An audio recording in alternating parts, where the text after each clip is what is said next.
Welcome back to Grudge Grace, where we explore the mysterious and unexplained. I'm your host, Angelina, and tonight I have a story that will make you question everything you think you know about the roads less traveled. Before we begin, I want you to find a comfortable place to sit, maybe dim the lights, and prepare yourself for a journey into the unknown.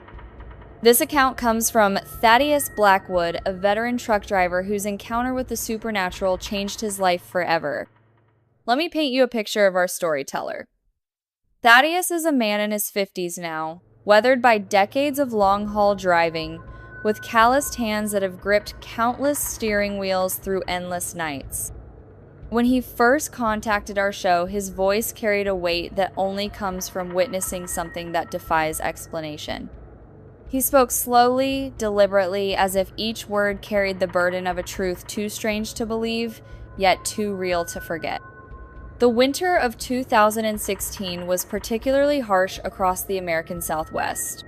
December had arrived with an unusual bite, bringing temperatures that made even seasoned desert dwellers reach for their heaviest coats. It was during this brutal cold snap that Thaddeus Blackwood found himself preparing for what should have been a routine haul from Phoenix, Arizona to Denver, Colorado. Thaddeus had been driving transport trucks for over 15 years by then, specializing in car carrier operations. His truck was a massive beast, a Peterbilt 379 pulling a 2-level car carrier trailer that could transport up to 10 vehicles at once. The rig stretched nearly 80 feet from bumper to bumper, and when fully loaded, it weighed close to 80 pounds. I'd made the Phoenix to Denver run probably 50 times over the years, Thaddeus told me, his voice carrying the gravelly tone of a man who'd spent countless hours breathing diesel fumes. It was supposed to be milk run load up the cars, take I-17 north to I-40, then straight shot east through New Mexico and into Colorado. Simple as that. The load that December night was typical. 7 luxury sedans destined for high-end dealerships in Denver, 2 SUVs for private customers, and 1 vehicle that would prove to be an omen, a white 2015 Mercedes sedan that had been in a collision. The car was still drivable but bore the scars of its accident: a crumpled front end, spiderwebbed windshield, and a door that wouldn't quite close properly. That damaged car gave me the creeps from the moment we loaded it, Thaddeus recalled. It was the last one to go on the trailer, and we had to use the lift to get it up there. The whole time, I kept thinking about whoever had been driving it during the accident. His partner for this run was Cornelius Grimm, a man in his early 60s who'd been driving these routes since before Thaddeus had even gotten his commercial license. Cornelius was old school, a leather-faced veteran who could tell you the grade of every hill between California and New York, who knew which truck stops had the best coffee and which ones to avoid after dark. Cornelius was the kind of driver who'd seen everything, Thaddeus said. Flash floods in Arizona, whiteout blizzards in Wyoming, dust storms that could strip paint off your truck. If he said something was worth worrying about, you listened. They completed their pre-trip inspection as the sun set over Phoenix on December 15th. The temperature was already dropping into the 30s, unusual for the desert, and weather reports predicted it would hit the low 20s before dawn. Both men bundled up in heavy jackets, knowing that if anything went wrong with the truck's heating system, they'd be in serious trouble. The truck's cab was their mobile home for the next few days. Behind the driver and passenger seats was a small sleeper compartment with a narrow bunk, storage compartments, and a small refrigerator.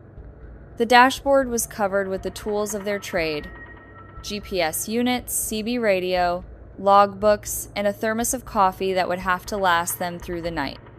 At exactly midnight, they pulled out of the Phoenix shipping yard. The city lights created an orange glow in their rearview mirrors as they headed north on I-17, the weight of 10 vehicles making the truck work harder than usual on the uphill grades. The plan was to maintain a steady 40 miles per hour and reach the Colorado state line by the following evening. Everything was going smooth for the first couple hours, Thaddeus remembered. Traffic was light, weather was holding, and we were making good time. Cornelius dozed off in the passenger seat around 1:30, and I was just cruising along, listening to some late-night radio show. The desert landscape rolled by in the darkness, illuminated only by the truck's powerful headlights. Saguaro cacti stood like sentinels in the distance, their arms raised against the star-filled sky. The temperature gauge showed the outside air had dropped to 28 degrees, making the truck's heater work overtime to keep the cab comfortable. It was at 2:47 a.m. that everything began to unravel. The CB radio crackled to life with an urgent message from their dispatcher. A massive pileup on I-40 east of Flagstaff had completely shut down the highway. 8 vehicles were involved, including 2 fatalities, and the road would be closed for at least 12 hours. Making matters worse, local protesters had set up roadblocks on several alternate routes, angry about a recent mining permit that had been approved despite community opposition. The dispatcher was pretty clear, Thaddeus said. Either we could park it and wait for the road to clear, or we could find another way around. But he warned us that some of the detour routes were dangerous, lots of truck hijackings in recent months. Cornelius jerked awake as the radio chatter filled the cab. He listened intently, his weathered face creased with concentration. When the dispatcher finished, Cornelius leaned forward and grabbed the CB handset. "This is Big Dog," he said, using his long-time handle. "We'll find a way around. Can't afford to lose a day sitting on the side of the road." The dispatcher acknowledged and wished them luck. As Cornelius hung up the handset, he turned to Thaddeus with determination. "Kid, I'm gonna take you on a route that most drivers don't even know exists," he said. "It's gonna add 8, maybe 10 hours to our trip, but it'll get us around all this mess. Just trust me on this one." Thaddeus nodded, though he felt a flutter of unease. In 15 years of driving, he'd learned that sometimes the long way around was indeed the shortest way home. But something about the way Cornelius spoke with a mixture of confidence and hesitation made him wonder if his partner was as certain as he sounded.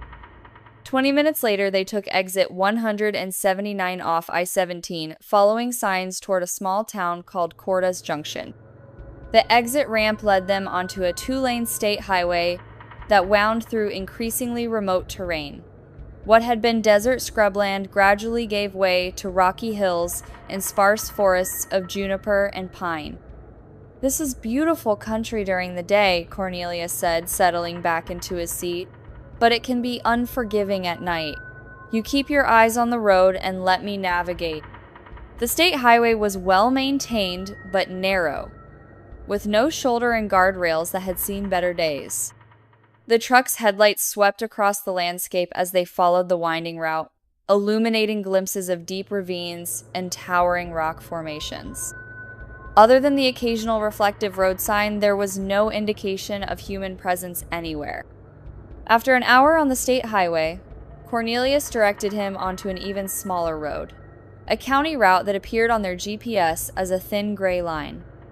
The pavement was rougher here, patched and repatched over the years, and the truck's suspension groaned under the weight of the loaded trailer.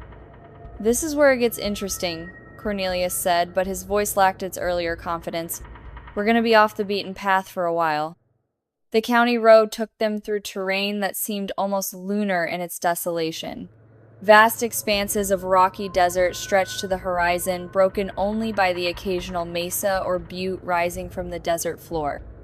The vegetation was sparse in twisted, ancient-looking trees that seemed to claw at the sky with gnarled branches. It was during this stretch that Thaddeus made his first mistake.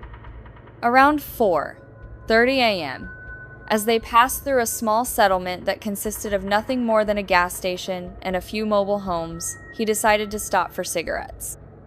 The craving had been building for hours, and the stress of the detour had his nerves on edge. "I'll just be a minute," he told Cornelius, who was dozing with his feet propped up on the dashboard.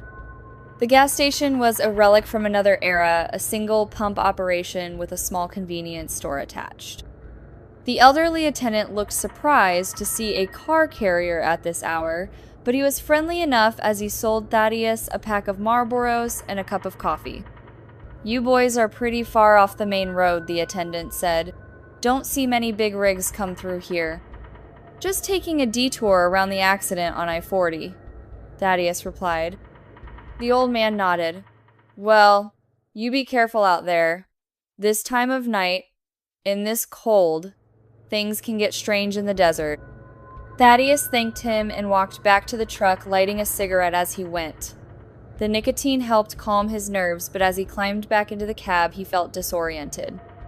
The gas station sat at an intersection, and in the darkness, it was difficult to tell which way they'd been traveling. Left or right, he muttered to himself, looking at the two roads that branched off from the station. Cornelius was snoring softly, his CB radio turned down low. Not wanting to wake his partner over something so simple, Thaddeus made an educated guess. The road to the right seemed to continue in the same general direction they'd been traveling, so he eased the truck onto it and began accelerating. It was a decision that would haunt him for years to come. For the next 90 minutes, Thaddeus drove through increasingly alien landscape. The road itself seemed to deteriorate with each mile, transitioning from patched asphalt to rough concrete to what felt like barely maintained gravel. The terrain grew more desolate, more hostile, with rock formations that looked like sleeping giants and valleys that disappeared into impenetrable darkness. I should have woken Cornelius right away, Thaddeus said, his voice heavy with regret. But I was stubborn, you know. I'd been driving for 15 years. I figured I could handle a simple detour. The truck's headlights carved a narrow cone of visibility through the darkness, beyond which lay an abyss of black that seemed to swallow light itself. No other vehicles appeared in either direction, not even the distant glow of taillights or the approaching sweep of headlights. It was as if they were the only souls moving through this wasteland. The silence was oppressive, broken only by the steady rumble of the diesel engine and the whisper of wind across the desert. Even the radio had fallen silent, picking up nothing but static from the scattered stations they'd been listening to earlier. It was then that Thaddeus saw something that made his blood run cold. A white shape darted across the road about 50 yards ahead, moving with impossible speed from right to left.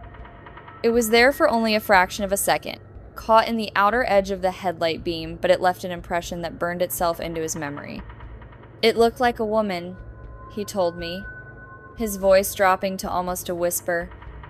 But the way she moved, it wasn't natural. She was gliding, not running. And she was wearing what looked like a white dress or gown, but it was flowing like it was underwater. Thaddeus gripped the steering wheel tighter, his knuckles white with tension. He told himself it was just a trick of the light, maybe a piece of debris caught in the wind or an animal that had appeared human-like in the brief moment he'd seen it. But deep down he knew he'd witnessed something that shouldn't have been there. The road continued to wind through the desolate landscape, and with each mile Thaddeus felt more isolated, more vulnerable. The truck's heater was working overtime against the cold, but he felt chilled to the bone. The GPS had lost its signal completely, showing only a gray screen with no reference points. Finally, around 6:00 a.m., he couldn't stand it anymore. He reached over and shook Cornelius awake. Hey, partner, I think we might have a problem. Cornelius came awake instantly, the way experienced drivers do. He looked around, taking in the alien landscape visible through the windshield, then checked the GPS and swore under his breath. Where the hell are we? He demanded. I think I took a wrong turn back at that gas station, Thaddeus admitted. I wasn't sure which way we'd been going, and I didn't want to wake you. Cornelius was furious. Do you have any idea how much fuel we've burned? How far off route we might be? He grabbed the CB handset and tried to raise their dispatcher, but got nothing but static. Their cell phones showed no signal. We're in the middle of nowhere, Cornelius said, his voice tight with anger and worry. And we're hauling $250,000 worth of vehicles through God knows what kind of country. He pulled out the road atlas and tried to figure out where they were, but the road they were on didn't appear on any map. It was as if they'd driven off the edge of the known world. Look, Cornelius said finally, "We've got two choices. We can try to backtrack and hope we can find our way to a main road, or we can keep going and hope this road leads somewhere civilized."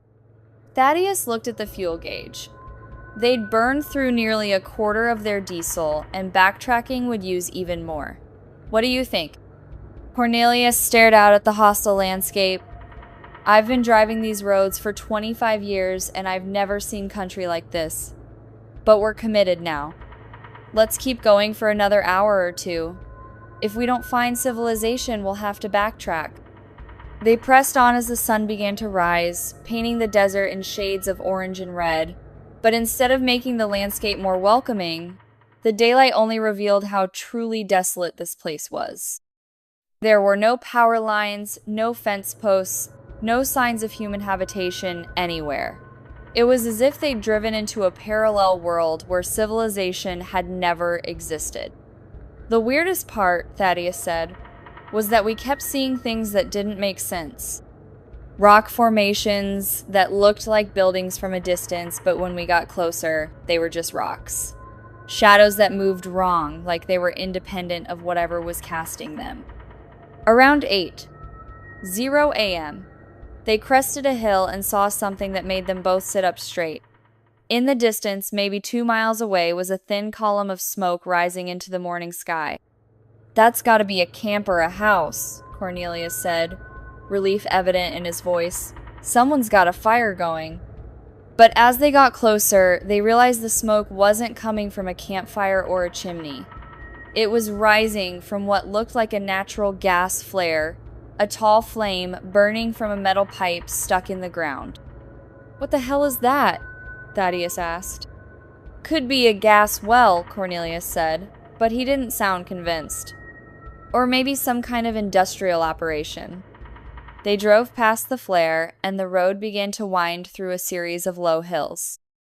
The landscape became even more surreal: rock formations that defied explanation, valleys that seemed to have no bottom, and everywhere the sense that they were being watched.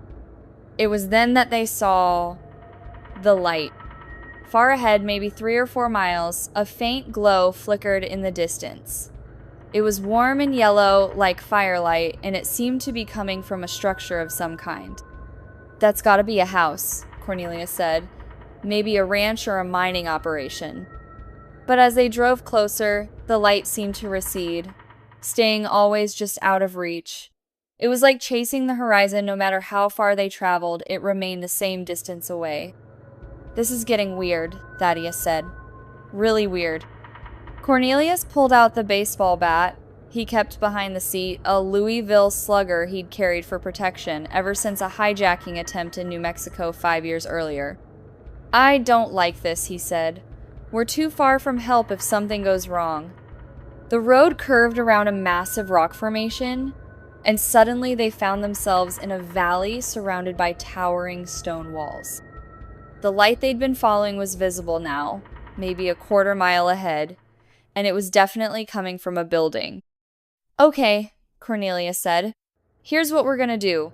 We'll park the truck and I'll walk over there to see what's what. If it's people, I'll ask for directions. If it's something else," he hefted the bat, "well, we'll deal with that when we come to it." They found a spot behind a cluster of boulders where the truck would be hidden from the road. Thaddeus maneuvered the big rig into position and shut off the engine. The silence that followed was complete: no wind, no insects, no birds. Just an oppressive quiet that seemed to press against their eardrums. "You stay with the truck," Cornelius said. "Keep the doors locked and the curtains drawn. If I'm not back in an hour, try to get this thing turned around and head back the way we came." Thaddeus nodded, though the idea of being alone with a truck full of cars in this desolate place terrified him. He watched as Cornelius walked away, his figure gradually disappearing into the darkness beyond the truck's headlights. And then he was alone. The truck's cab was equipped with curtains-heavy fabric panels that could be drawn across the windows to block out sunlight during mandated rest periods. Thaddeus pulled them closed now, creating a small cocoon of privacy in the vast emptiness. He turned off the truck's exterior lights, leaving only the dim glow of the dashboard instruments. The silence was absolute. In all his years of driving, he'd never experienced quiet like this. It was as if the world had stopped breathing, as if he existed in a vacuum where sound couldn't travel.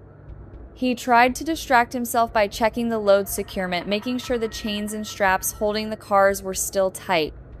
Everything seemed normal, but he couldn't shake the feeling that he was being watched. It was then that the car alarms started. The first one was subtle, a brief chirp from one of the sedans on the upper deck. Then another, longer this time. Within seconds, all 10 vehicles were wailing in a cacophony of electronic alerts that shattered the desert silence. "Jesus Christ," Thaddeus muttered, fumbling for his keys. The sound was deafening, echoing off the rock walls of the valley and carrying for miles in every direction. If anything lived in this place, it now knew exactly where they were. Thaddeus jumped out of the cab and ran to the back of the trailer, using his master key to silence the alarms one by one. But the damage was done. The noise had announced their presence to whatever called this place home. As he climbed back into the cab, he heard something that made his blood freeze. Footsteps. Someone or something was walking around the truck. The steps were deliberate, methodical, as if whatever was out there was conducting an inspection. Thaddeus sat perfectly still, barely breathing, as the footsteps circled the entire rig. Through the curtains, he could see the faint outline of a figure moving past the passenger side window.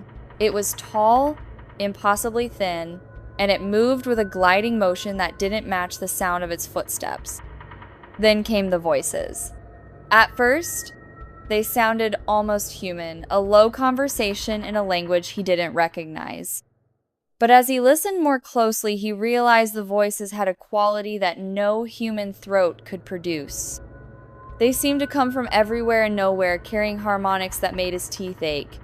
More footsteps joined the first, and now he could hear what sounded like children, high-pitched voices, giggling and calling out in that same alien tongue. The truck began to rock gently, as if small hands were pushing against it. "Dear God," Thaddeus whispered, "what is this place?" The activity outside continued for what felt like hours. The voices came and went, sometimes near, sometimes distant. The truck continued to rock, and occasionally he heard sounds that defied description, scraping noises, as if something were being dragged across the pavement, and a low humming that seemed to come from the earth itself. Through it all, Thaddeus sat frozen in the driver's seat, praying to every deity he could think of. He recited the Lord's Prayer, the 23rd Psalm, and half-remembered verses from his childhood Sunday school. The religious words seemed to provide some comfort, or at least the illusion of protection. Then, cutting through the chaos, came a voice that was unmistakably female. It was powerful, commanding, and it spoke in the same strange language as the others. But where their voices had been merely unsettling, hers was terrifying in its authority. The other voices fell silent immediately. The footsteps stopped. Even the humming from the earth ceased. The woman's voice continued, and though Thaddeus couldn't understand the words, the tone was clear. She was calling them away, gathering them to her, like a mother summoning her children home for dinner. Gradually, the sounds faded. The footsteps moved away from the truck, heading in the direction of the mysterious light. The voices grew distant, then disappeared entirely. Thaddeus was alone again, but now the silence felt different. Less oppressive, more natural. He carefully pulled aside one of the curtains and peered out into the darkness. Nothing moved. No sounds carried on the still air. He had no idea how long he waited. It could have been minutes or hours. Time seemed to have no meaning in this place. But eventually, he heard the most welcome sound in the world, human footsteps approaching the truck. "Thaddeus, you okay in there?" It was Cornelius, and he sounded shaken. Thaddeus unlocked the door and let his partner back into the cab. Cornelius was pale, his hands trembling slightly as he settled into the passenger seat. "What did you find?" Thaddeus asked. Cornelius was quiet for a long moment, staring out through the windshield. "There's a building up there," he said finally. "Looks like a house, maybe a ranch, but it's wrong." "Wrong how?" "The lights are on, there's smoke coming from the chimney. I could see a television flickering through one of the windows, but there's nobody there." Thaddeus felt his stomach drop. "What do you mean, nobody there?" "I mean, the place is empty. I knocked on the door, called out, even walked around the building, but there's no one home. The door was unlocked, so I went inside." Cornelius shuddered. There was food on the table, still warm. Coffee in the pot, a fire burning in the fireplace. Someone had been there recently, but they were gone when I arrived. "Maybe they saw you coming and hid?" "I thought of that. I called out, told them I was a truck driver who was lost and needed help, but I searched the whole place. It's not that big, maybe 3 rooms. There was nowhere to hide." Thaddeus felt a chill that had nothing to do with the cold air. "So what do we do now?" "We get the hell out of here," Cornelius said. "I don't care how much fuel it costs or how much trouble we get in with the company. This place isn't right." They spent the next few minutes getting the truck turned around, a difficult maneuver in the confined space between the boulders. But finally, they were heading back the way they'd come, leaving the mysterious light behind them. The journey back was a nightmare of paranoia and fear. Every shadow seemed to move independently. Every rock formation looked like a crouching figure. And always, there was the feeling that they were being followed, watched, hunted. "I kept checking the mirrors," Thaddeus said, "but I never saw anything behind us, just darkness. But I could feel them out there, keeping pace with us." It took them nearly 4 hours to retrace their route to the gas station where Thaddeus had made his fateful wrong turn. The elderly attendant was gone, replaced by a younger man who looked at them with suspicion. "You boys look like you've seen a ghost," he said.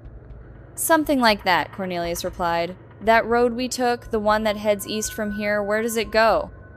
The attendant's expression grew serious. "You went out on the Phantom Valley Road? At night?" He shook his head. "Locals call it that because of all the strange things that happen out there. Most folks won't drive it even during the day." "What kind of strange things?" Thaddeus asked.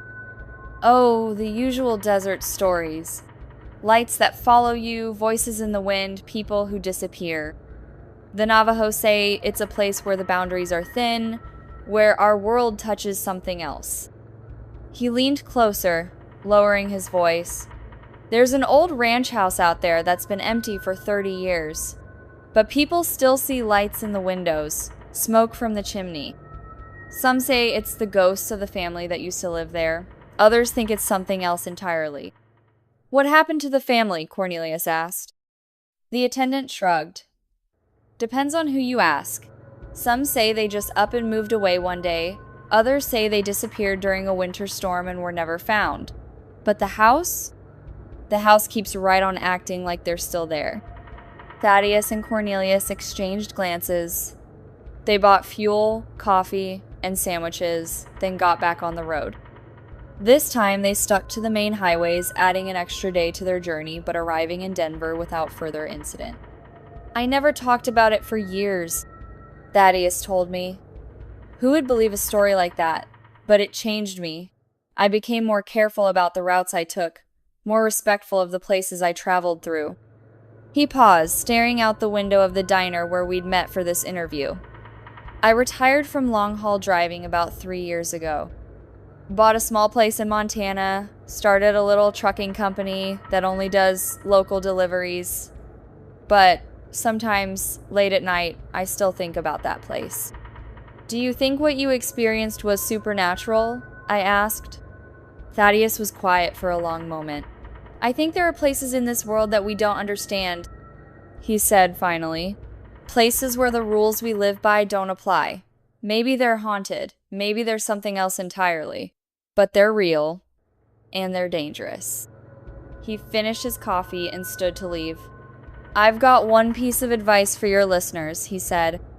"If you're ever driving through the desert at night and you see a road that doesn't belong on any map, don't take it. No matter how lost you are, no matter how much time it might save you, some shortcuts aren't worth taking. As he walked away, I was left with more questions than answers. But one thing was certain, Thaddeus Blackwood had experienced something in that desert valley that had fundamentally changed his understanding of the world we live in. Whether it was supernatural, psychological, or something else entirely, the Phantom Valley had claimed 2 more witnesses to its mysteries.